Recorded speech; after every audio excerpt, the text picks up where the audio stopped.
Welcome to Studium Generaal of the TU Delft and the World at War lecture series. My name is Klaas van der Tempel. My name is Meerte Golverdingen.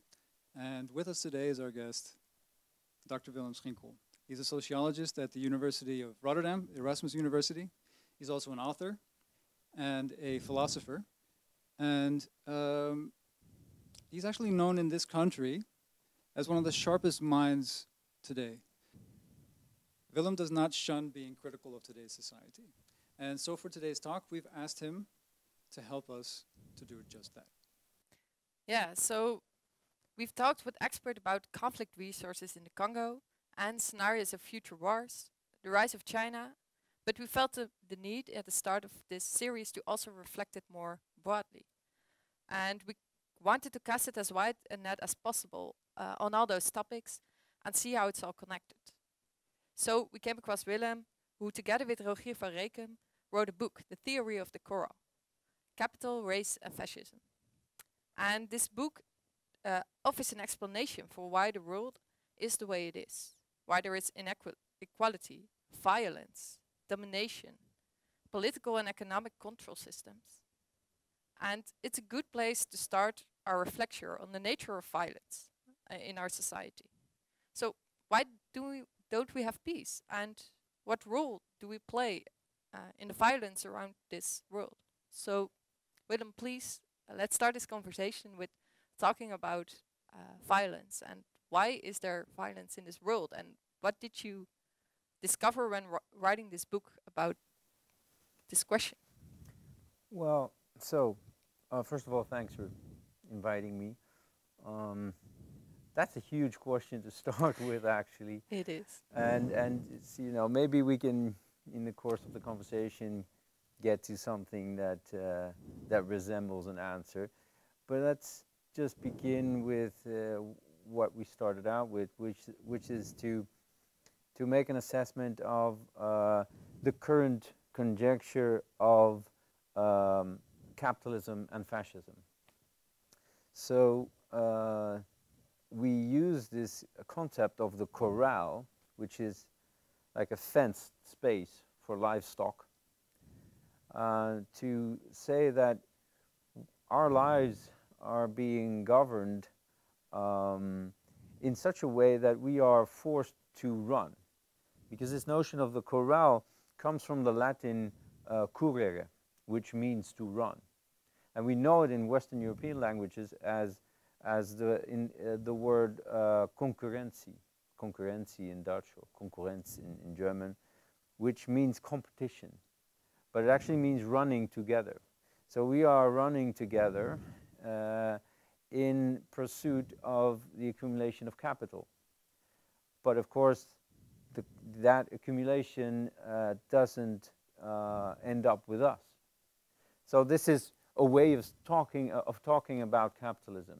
It's a system that makes us run continuously, but it makes us run at different speeds, and it doesn't make us run equally. It provides zones of more and zones of less violence, and those zones are calibrated by the use of, for instance, race and racism.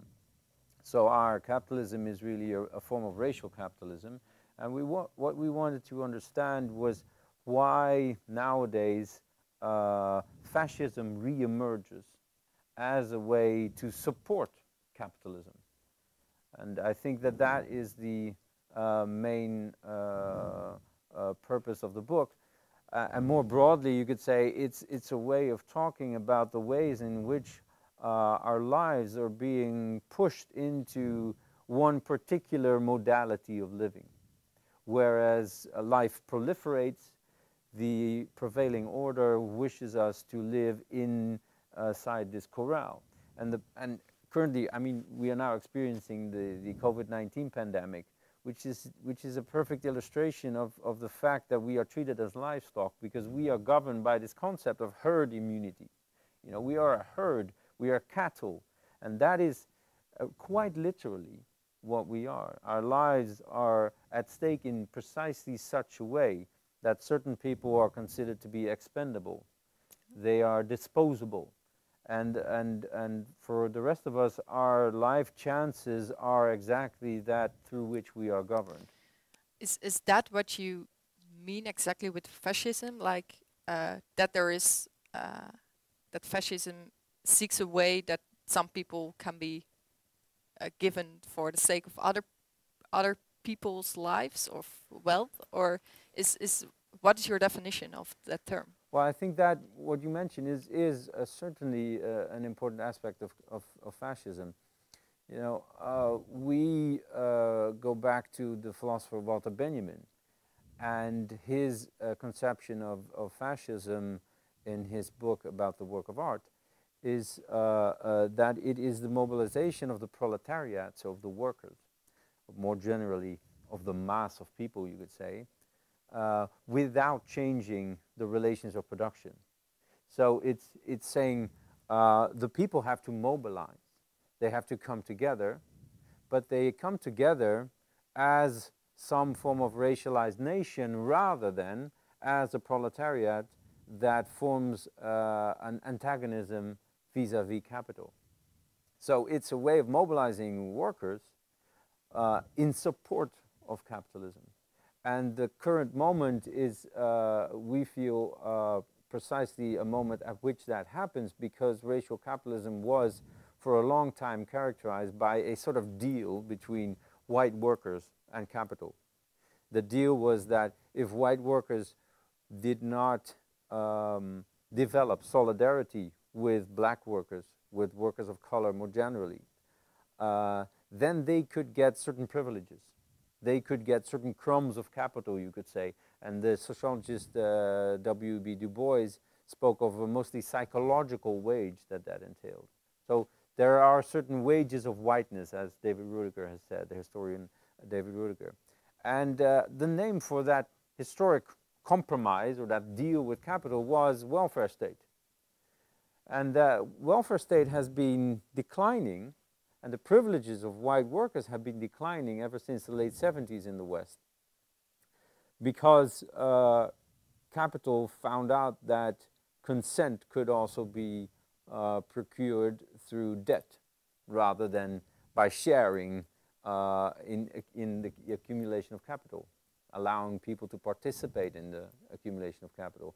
So the privileges of white workers have been shrinking and shrinking. And that is the moment at which fascists emerge, who say, well, we can still hold on to what we have. We can still preserve those privileges because there is something superior to us. We just have to be stricter in maintaining our boundaries. We have to be enforcing a very strict border control, for instance. And the result of that is that we, in Europe, in the EU, we have the deadliest border in the world, where about 50,000 people have been drowning in the last decades. And that is a very deliberate policy. It's a necropolitical policy.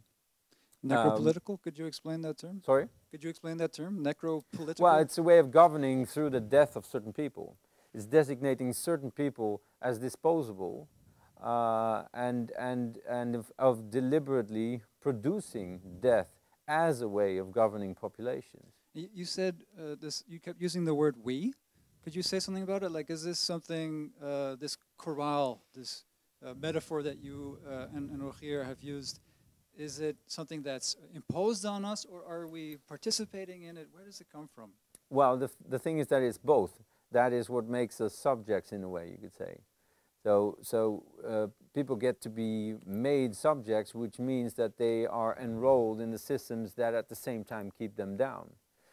So, for instance, the moment we start to think that we actually are white people, for instance, or that we are Europeans and therefore we are entitled to this and that, that is the moment when we are both participating but also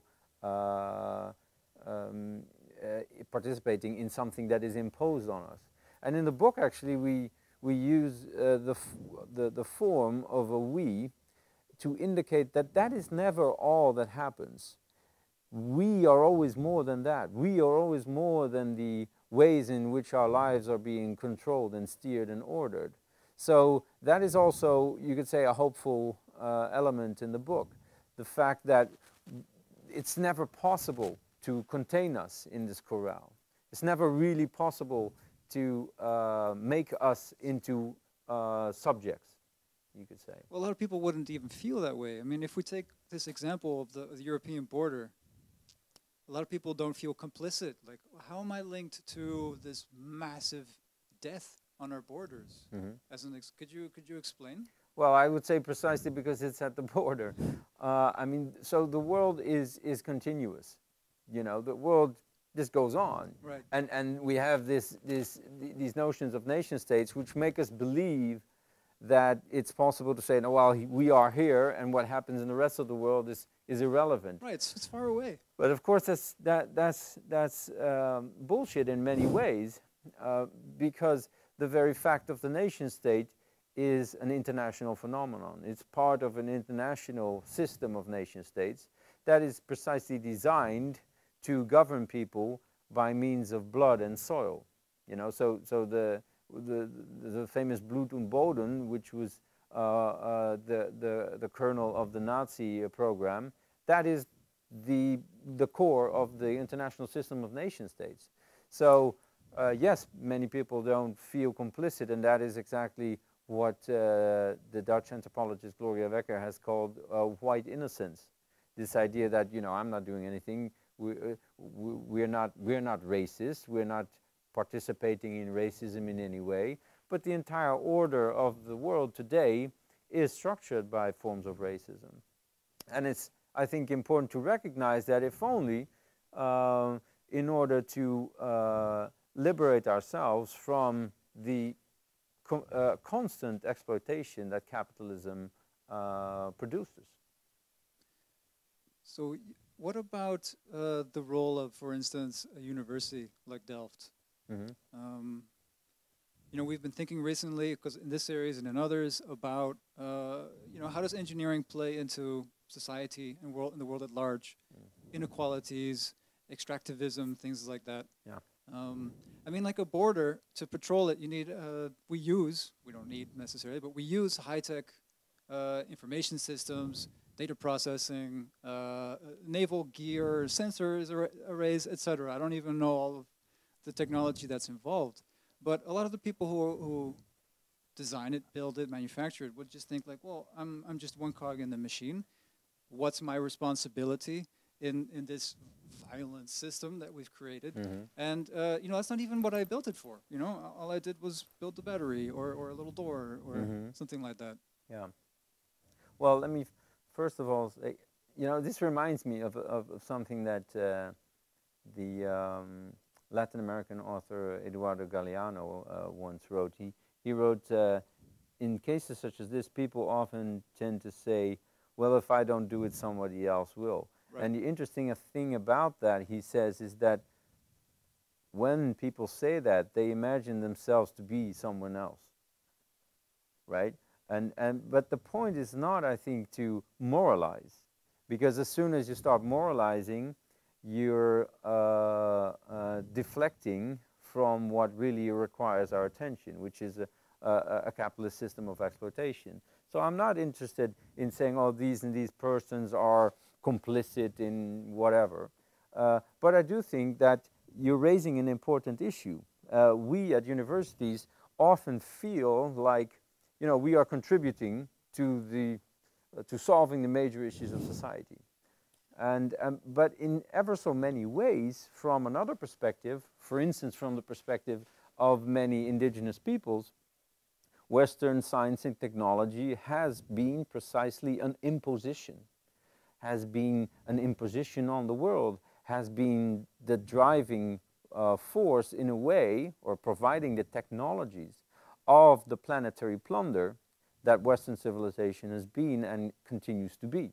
So universities are not necessarily places of the good. And for me, it's always a key way of talking about this is going back to the father of political liberalism, which is John Locke. John Locke asked the fundamental question, how does property emerge in the world? Because initially, everything is shared. God has given the world to all of us in common, he says.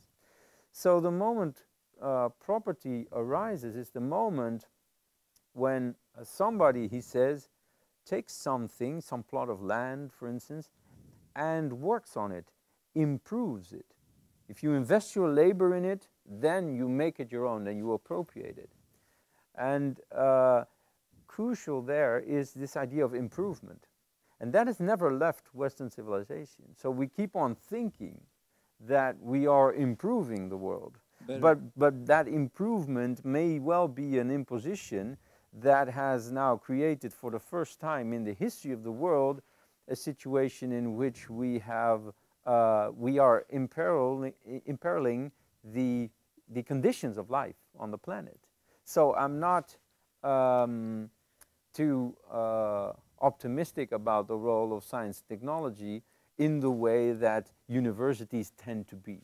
Okay, so we've established some key concepts from your book, The Corral as a Metaphor, Fascism and Capitalism, and the System of Violence that, you know, whether we're guilty or not, we are participating in. Yeah, just to add, I don't think the corral is a metaphor. We really are cattle. So, domesticated primates. Yeah, we are running constantly. That's why we all feel stressed and having too little time. There is a constant squeeze on us. Everything is continuously rendered more precarious, even though some people, white people, are still less precarious overall than many other people. This is an interesting thought experiment. I'm looking right into the camera now. Spend a day thinking of yourself as cattle and find out what that feels like. Yeah. I think I'm going to try that later today because that's not something that you're usually aware of. There's this distinction between us humans and the rest of the natural world. Yeah, but then last year, all of a sudden, our prime minister in the Netherlands started to talk about herd immunity. Right. And it was perfectly clear that he was simply stating something that was always already the case, that was always already being applied to us. Yeah. Do you think that the system we are living in is the cause of us being of acting, of being cattle?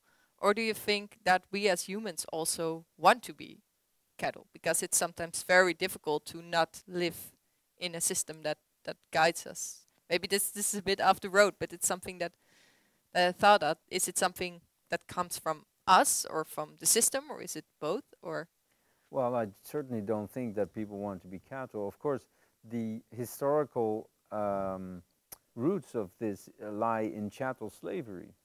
And I'm certainly not saying that we are all subject to slavery in that sense, but we are all subject to a form of what Michel Foucault called biopolitical government. And yes, in such a form of government, many people like to stay in the situation they're in. They are attached to the status quo. You know, even there's a nice saying by Spinoza who says something, I mean, I don't know the English version exactly, so I'll just paraphrase it. Spinoza says, people often cling to their, what he calls slavery in that case, as though it was their liberation. And that's immediately present the moment you are critical, for instance, of capitalism, which is not such a controversial thing to do, I think. I mean, people have been critical of capitalism for hundreds of years. But the moment you do that, many people will immediately start to defend the privileges of the 0.1% that are actually benefiting from the system of capitalism.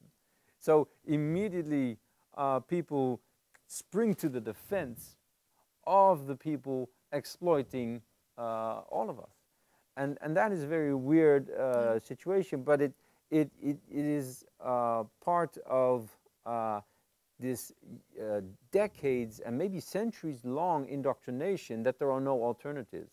Yeah. And in recent decades, you know, we've seen that with the neoliberal ideology that says, well, there are no alternatives, which is blatantly, obviously not the case because there are many alternatives. We'd love to hear more about those, Right. the alternatives. Yeah. But can we maybe take a step further in the analysis first of this? The question on my mind is, why do we fight? If we think of ourselves as being so advanced, so civilized, with human rights, and yet we plunder the earth, we destroy everything we touch. And, you know, Merita mentioned it in her introduction as well, all these different conflicts, crises that we're dealing with today. Couldn't we do better than this? Why is it like this?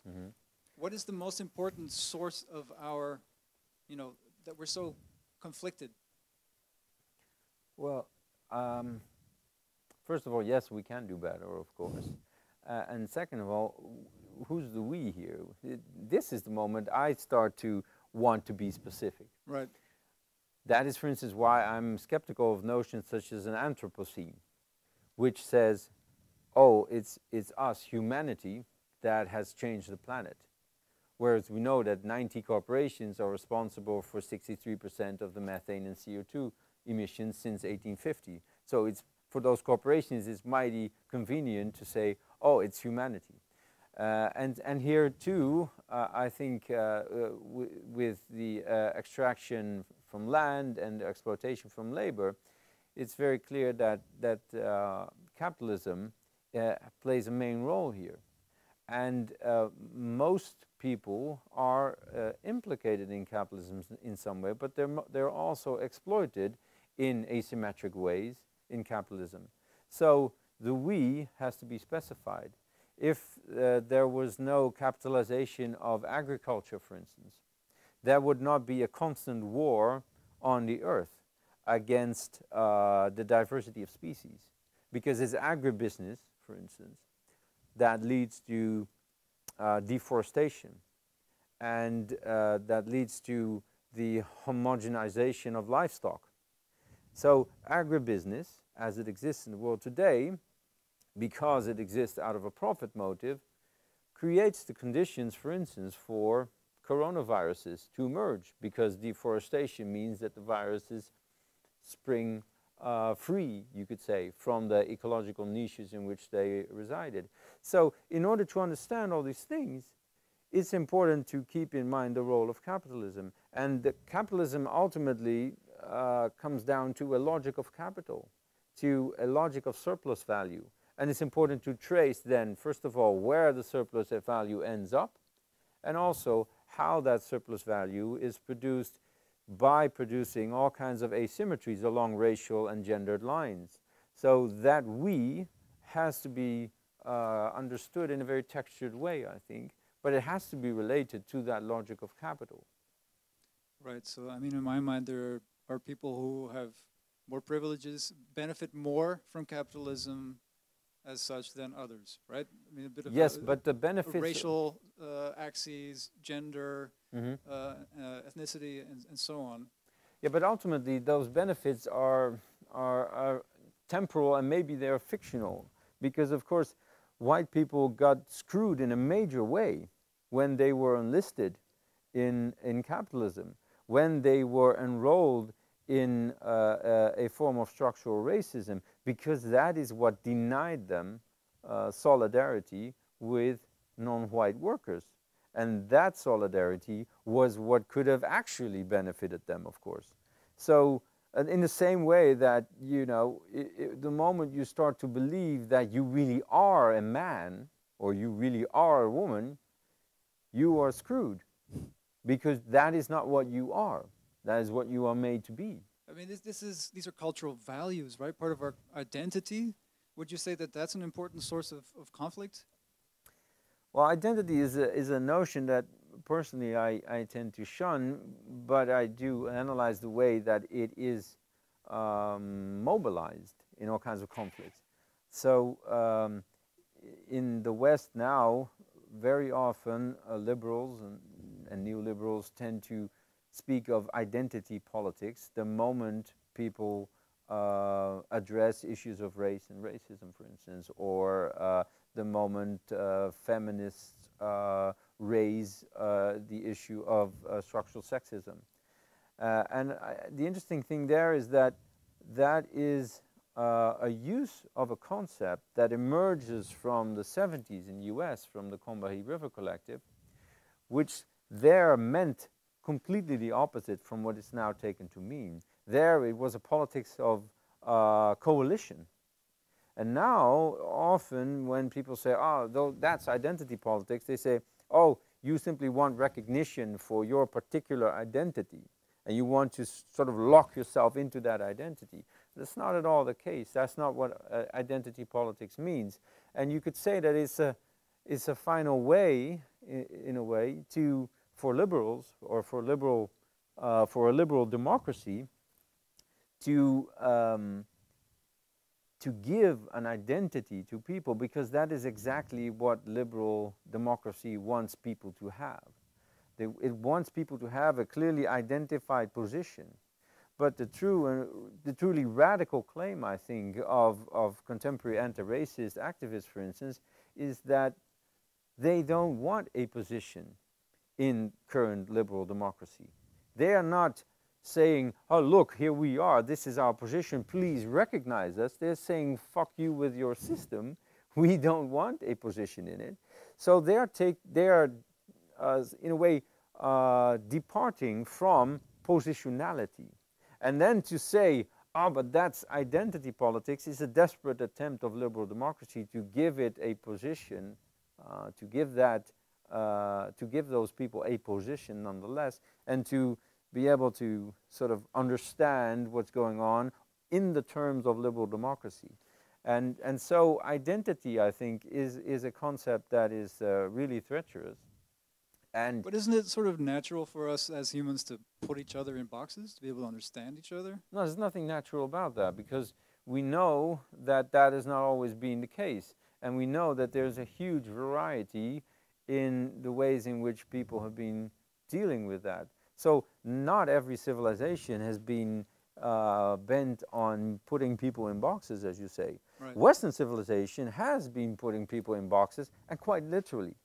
So you could say the corral as a box in which you are supposed to run, but also this whole system, elaborate system of classification that is ours, does not exist in many indigenous cultures, for instance. So there's nothing natural about that, and I think the very idea that that is natural is a way of naturalizing race.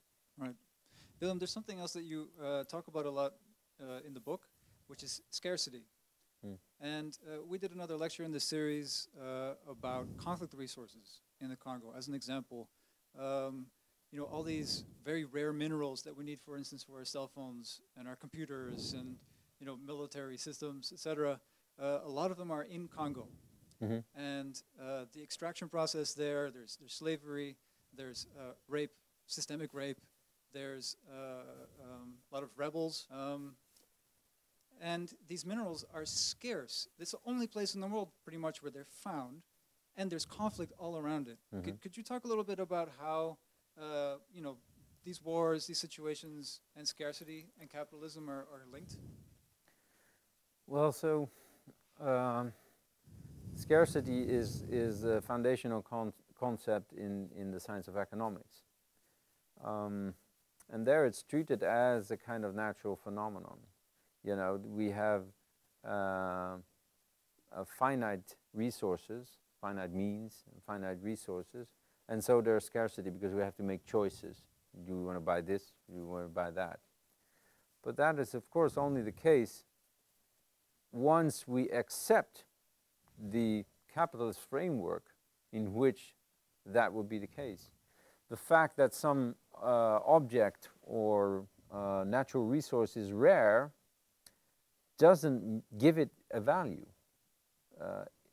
Rarity or scarcity presupposes a system of value. Now, rarity in itself doesn't mean anything in relation to value. So most of the things that are part of our economic system are rendered artificially scarce. The place where we're in, a university, is a perfect example of that. all kinds of stuff is rendered artificially scarce in a university, because there are paywalls for journals, there are entry fees for the university. It's very normal for us to assume that, you know, people have to have this this or that prior degree before they can enter university. So university makes our resources, our knowledge, our modes of sharing and producing knowledge together, our modes of studying, makes it artificially scarce. And that happens throughout the economy. Things are made artificially scarce. There's no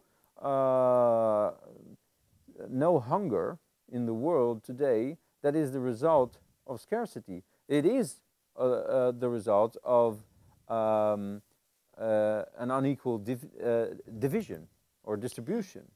But there's no absolute scarcity. There's no such thing as absolute scarcity. Scarcity only emerges after you've put an economic system in place in which certain things get to become rare within the parameters of that economic system.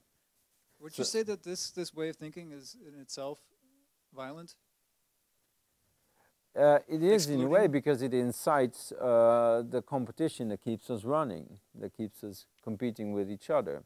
And it is also, and this is also something that we've seen in the COVID-19 pandemic, it's also something that leads countries to desolidarize. Even within the EU, all kinds of countries in March 2019 closed their borders for each other, so that personal protective equipment could not be exported, for instance. Rather than setting personal up protective equipment, you mean yeah, weapons? so masks and right. coats and, you know, that medical personnel uses, and medicines could not be exported. So rather than working together, they chose to stay within the system that artificially produces scarcity. And it's the same with patented vaccines. It's a ridiculous situation where billions of public money goes into the producing of vaccines that by private companies that are then patented. That is the very artificial production through patents of scarcity. These things are not scarce. We can decide together that we will produce enough for the entire world. There is no natural reason why we should invest money and then patent it and then keep it artificially to ourselves in a way. I don't know how my sentence began, but there's no natural reason to do this. Did you at the start of the crisis or during this crisis we're still in now, did you think that maybe a crisis could change the system, so that maybe countries would say, okay, normally we would not, or a company would say normally we would patent it and we would earn a lot of money, but this crisis is so big and important we stop it? Or do you think that the system is so important for our way of living that didn't happen, or it sometimes happened but not as much maybe as you want? Well, you know, the US has recently been talking about lifting patents as soon as its own population is vaccinated. Yeah. So there are those moments, but in general, I think there's a kind of an element of laziness to some people on the left. The moment they said, there's this pandemic, so that will be a crisis that is an opportunity. Yeah. Now things will change. And I think it's lazy in both an intellectual way, in that it doesn't recognize that capitalism has in fact evolved through crises. But it's also lazy in the sense that it misrecognizes the fact that change takes organizing. It takes decades of organizing. And there are people who are organizing for alternatives, and I would much sooner expect change to come from that organizing than by this magical thing that is a crisis. Yeah. And I mean, the crisis, the pandemic is a very is a very telling thing, though. I mean, immediately, Western governments started to take on the the pay of workers, of millions of workers, in a very, you could say, state socialist way. So something that 2 or 3 years ago would have been completely unthinkable, namely that the state would take on the pay of workers, was in a matter of days fixed, and everybody found that to be normal. But that shows that such a thing is possible, that it's possible to give people a guaranteed income, not just a basic income, which is sort of a neoliberal startup subsidy, but a guaranteed income is possible. So the pandemic does learn us something. It teaches us that we should demand more, that because it is shown and proven to be possible. But I do not think that the pandemic provides a kind of magical moment at which everything will change, because all the markers and all the ways in which we've been governed have been aimed at returning to a normal situation. And sure, people are talking about a new normal situation, like in universities, people are talking about, hybrid learning will stay. But that is merely taking the crisis as an opportunity for furthering a development that was already underway. And it's a development internal to capitalism. It's not an external shock to it, in a way. So capitalism has been able to absorb what happens in the pandemic in very productive ways and in very paradoxical ways also, but that's what capitalism has always been doing. So change doesn't come out of nowhere, it comes through organizing. Willem, there are a lot of crises and conflicts that we've talked about today: the borders, scarcity, inequality, industrial agriculture, etc. Would you say that there's one really pressing issue for humanity at this moment that we need to deal with? Well, I think all these issues are pressing, and humanity is a very generalizing concept, and precisely because there is such a thing as racial capitalism, we always have to specify who and what we're talking about. So, but ultimately, I think, and that is also one of the things that I find interesting about the new Dutch political party Bijeen. What I find is that these issues are related. So you cannot talk about class, for instance, without talking about race, and vice versa. It's important to do everything to attack the current order at all points. And that makes it difficult, because you have to do everything all at once. We have to fight sexism, we have to fight racism, we have to fight capitalism. But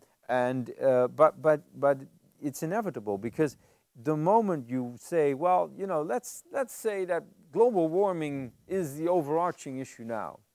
If you say global warming can be dealt with without focusing on race, for instance.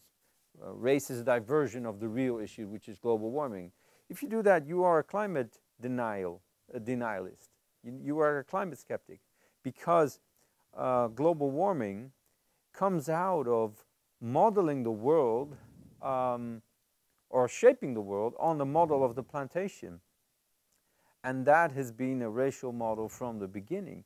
And without fighting the ways in which capitalism divides us through race, sets us up against each other, and prevents our togetherness without violence and in solidarity through race, without doing that, global warming cannot be fought. So we have to do all these things at the same time, and that makes it difficult, but it also means that there are loads of points at which we can start. So you mentioned points at which we can start. Where can I start as a white woman here at university? What's a place to start embracing the people around me and the inequality, that not embracing inequality, but trying to fix that and to get to a situation where we can deal with a crisis as the climate crisis we have now. Well, At the university, we just talked about the role of the university. So for universities, it's important to consider other modalities of operating and other modalities of living. And that means that the ways in which our knowledge systems work are really in need of decolonization. Because, you know, in my university, it's considered completely normal that a business school gets money from a company such as Shell and signs a contract that allows Shell to exert influence on the curriculum. It's considered completely normal. I mean, that's what a business school does. But maybe the fact that we train so many people in business administration and in economics means that we send into the world thousands and thousands of people that are interested in extracting the earth and exploiting people. So to start to think about that in a different way and to start to develop practices that break with that is a good beginning, I think.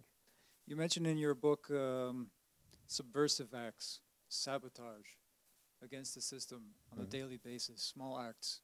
Do you have any examples? What do you mean by that? Well, so, you know, there are so many ways in which you're already sabotaging. You're already sabotaging the moment you don't accept the subjectivity that the university wants you to accept. The moment you do not think, oh, now I'm going to write this extra paper. The moment you don't compare yourself to someone else, but help someone. The moment you use money for purposes of, you know, study, of togetherness, that do not amount to a tangible product. All these moments are already moments in which you are slightly bending what the university wants you to do, which is basically to produce. It's because the university is a production machine. So all those moments are already forms of not complying to what the university wants you to do. And the same goes for leniency with towards students. Why are we grading students? You know, and what are ways of getting out of grading? Why do we in this life accept that people are born, have to live somewhere, have to eat, and then have to pay for that? Why do we accept that? Why can't we imagine a world in which we share that? Because money is simply what I am ready to give to another person. So why do we imagine in the university that these young people come in and that we have to evaluate them, that we have to judge them, that we have to grade them? Why is the university not a place where people come in and be together and study together and learn together without the thresholds and the policing that is endemic to the way we currently think about it? Why is that? Oh, for one, we're used to it, right? That's the world that we know. Yeah, but that's a bad answer, right? We're used to it. We're used to a lot of shit, but we don't have to accept that. I always find this interesting. Are there examples around the world that you know, maybe historical or current, where it's done differently? Yes, so... More, just in a broad sense as well, more peaceful societies? Of course, I mean, for me, always various indigenous peoples are inspiring examples, and we're not just talking about historical examples. I'm talking, for instance, about Leanne Simpson, who wrote a book, As We Have Always Done, and who describes living alternatives to capitalism. But I'm also thinking of all kinds of initiatives that foster forms of commoning, that try to decommodify crucial services and products, for instance. And there are loads of initiatives there. There are networks of agroecological farmers throughout the world that produce on a smaller scale, that do not produce for profit, for instance.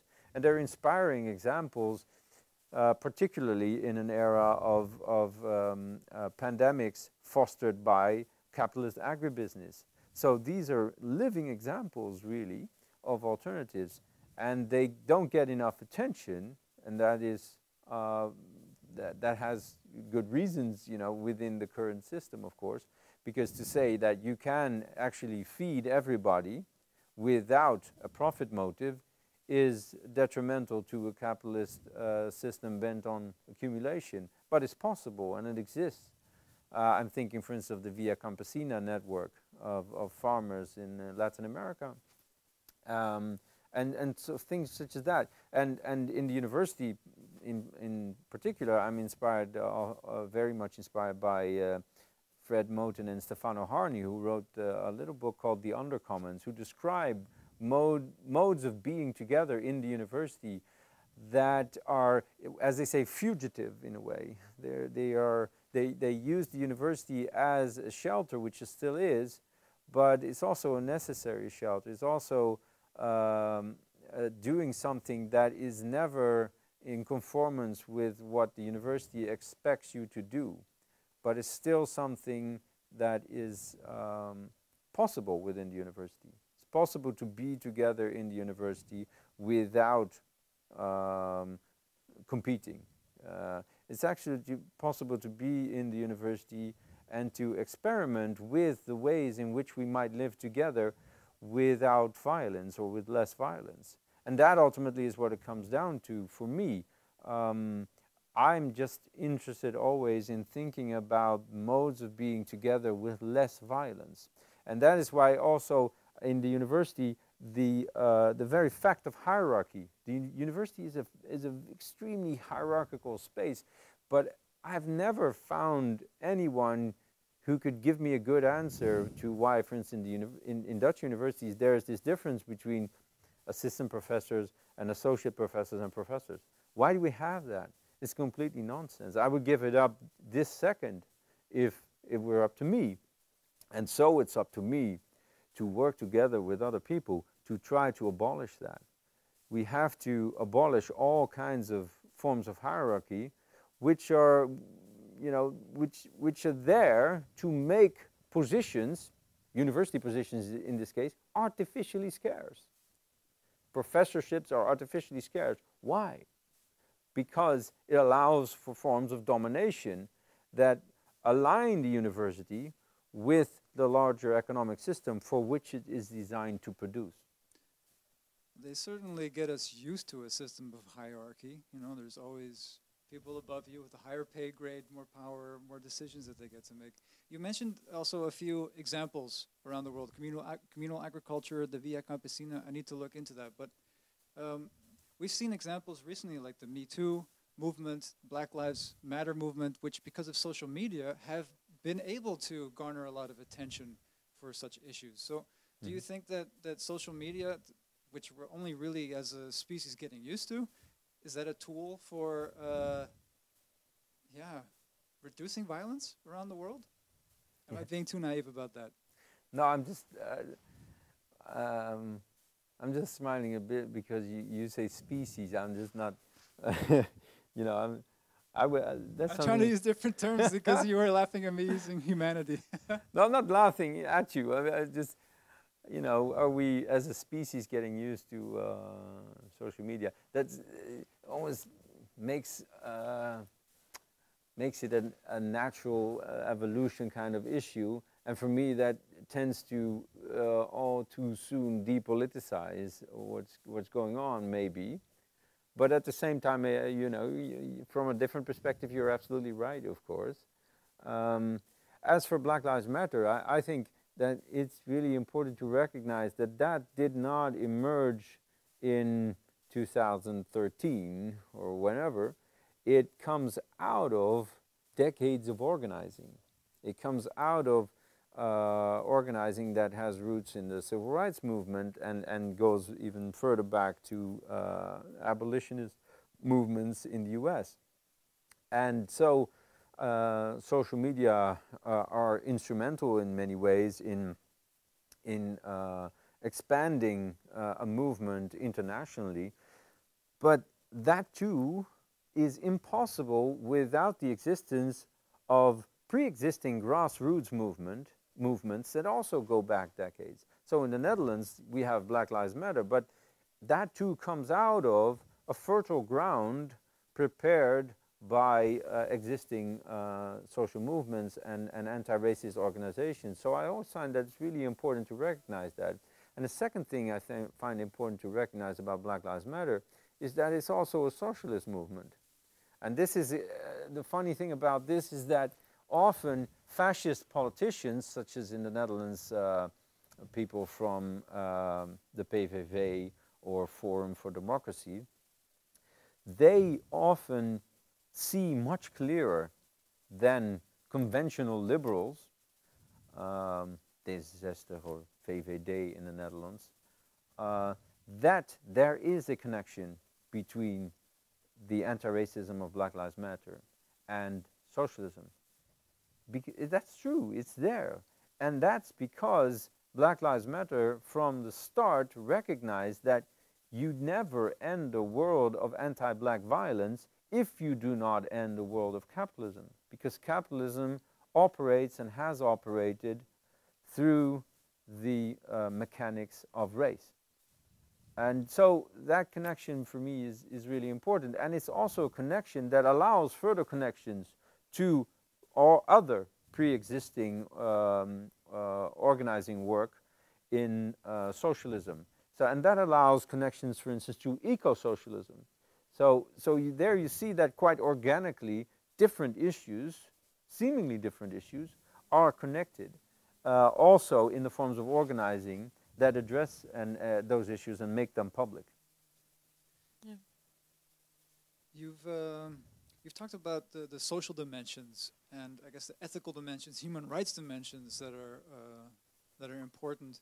But in your book, you also talk about this ancient Greek word, this concept, agape, which doesn't really translate well, but love. Mm-hmm. I would say, is that more of a spiritual dimension that you've explored, that humanity needs to kind of develop and face up to? Is that also a part of these movements?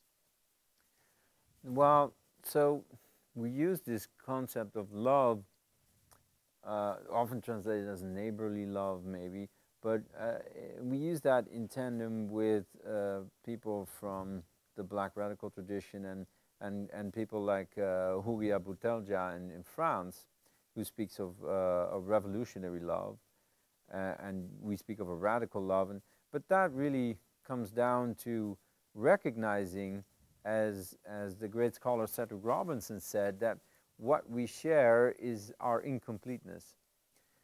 And that is a way of saying that we are not whole persons without the other. We are incomplete, and so we need the other. And to think that you are a completely bounded, individuated person is a very Western way of thinking. It's a liberal, and nowadays a neoliberal way of thinking. It's to think that you are something, and that what you are is contained in the boundaries of your skin. And to think that you are something is a very dangerous way of being in the world, because everywhere you are imperiled if you think that you are something and you know and you know what you are. Because the moment you meet an other, it becomes clear that you are slightly different maybe. And in every situation where you meet other people, what you are is at stake again, and is again problematized, and you need to adjust. So the most dangerous thing in this world is to think that you have a fixed identity, because you break at the first sign of another person, which is to say, at the first sign of the fact that there is a world out there. There is difference in the world. And so love is a way of speaking to that incompleteness. It's a way of offering, for instance, for Huria Boutelja, it's a way of offering to, in her case, white people, the offer of saying, okay, let's suspend the need to defend by means of violence your being a white person or your being a man. We are ready to be together with you if you are willing to accept that maybe you are not something that requires protection through violence, through the externalization of violence.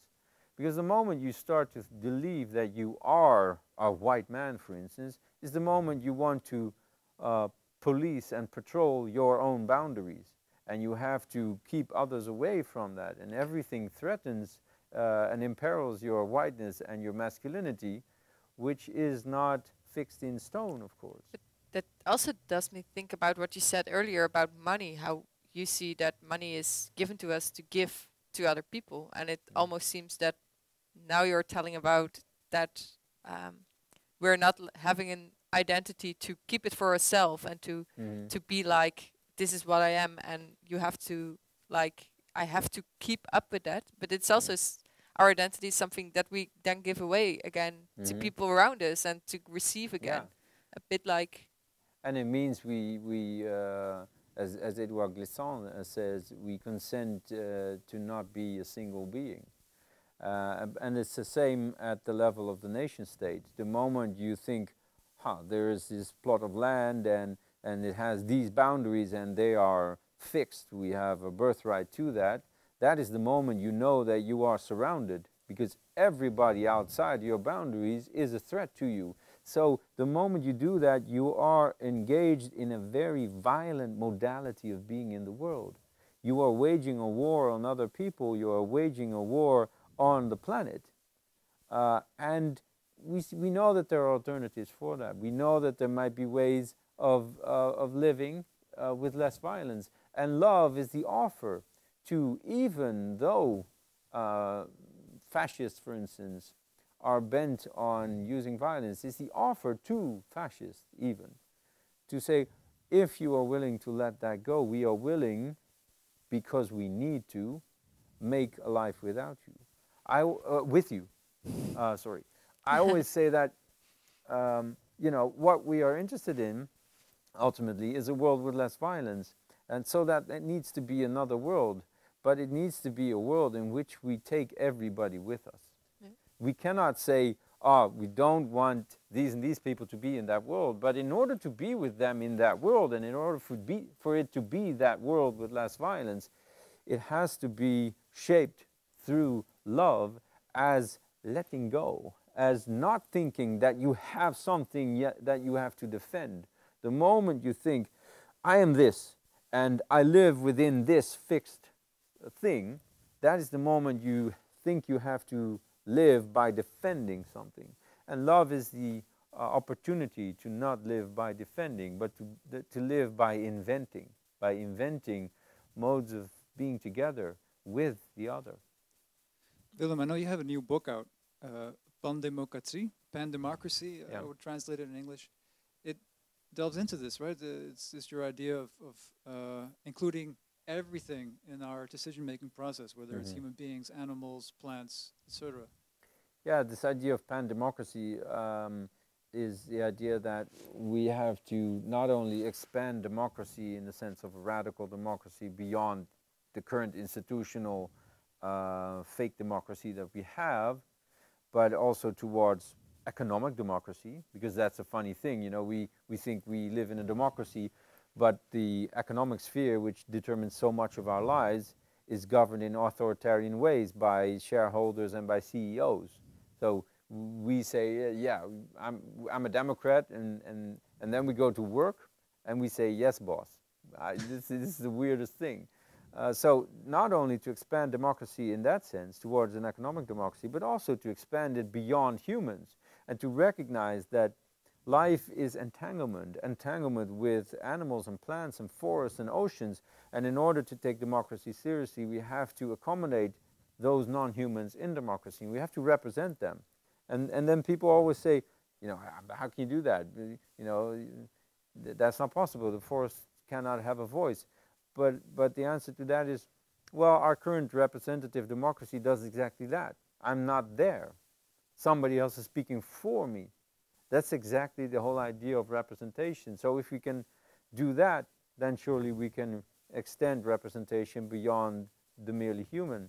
And this is something that the French sociologist and anthropologist Bruno Latour has been experimenting with in mostly theatrical settings. But I think it's very important to recognize that to live on Earth is to live in entanglement with the Earth, and to separate our politics from the Earth is to continue a war on the Earth with different means. Mirta, Yes. I think that wraps up our discussion very well. I have a last question. How about you? Well, I think that what you told about having those the pan-democracy, I was thinking, is that then one of, maybe that book is one of the solutions maybe to the problems of fascism you describe in this book, or is it the solution, one of the solutions? Is it more a thought, or is it more something we have to plan on, as you said, we have to plan for? Well, I think a book is never a solution. So, you know, I do what I do best, which is to imagine how, you know, from a scholarly perspective, ultimately, and in a sense also an activist perspective, how we might imagine another world. But that's just, you know, just a small stone in an ocean of change. But I do try to give some pointers to ways forward, which for instance, includes forms of commoning and the decommodification of crucial services and goods, and the gaining control over banking and over money, for instance. But ultimately, I think any scholar should really resist the urge to come up with a blueprint, because a blueprint for a new society is really the most authoritarian thing you can do, because the whole point of that It's been done before. Yeah, is to do it together. So, and I'm often reproached for that, for not giving a blueprint, but I think it's really a form of laziness to expect that from a scholar, and to even expect that from a white man is really a hideous prospect.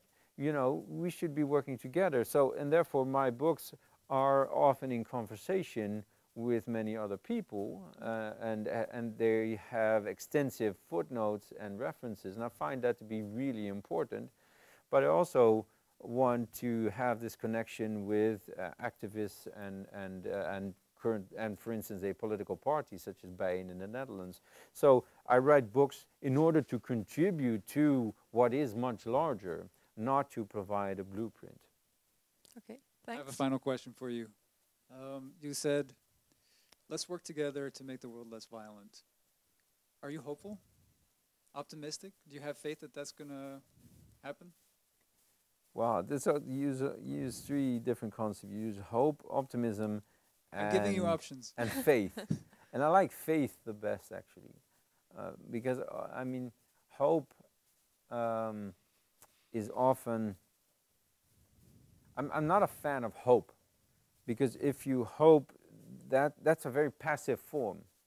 That's like, you know, I don't know, nothing can be done, but let's hope for the best, you know, somehow. I mean, I know I'm giving a negative picture of hope here, but it's not the way I want to think about it. But faith, yeah, because I know that we are, as people coming together, are always more. We always exceed the boundaries that are imposed on us, and precisely that fact gives reason to think that, yes, of course, there will be different modes of being together. Capitalism hasn't been with us forever. The current political system, current liberal democracy, hasn't been with us forever. Of course, in 500 years, there will be different political system. And the point is to have a different one, and also a less violent one. All right, well, thank you, Willem, for exploring the bigger picture with us today and wrapping up this series. It's been a sprawling conversation. We've really gone across the world and tried to link the different issues together, and actually you've made the argument that they cannot be delinked, whether we're talking about economics or politics, human rights issues, etc., around the globe. So I want to thank you, Mirta, my co-host as well.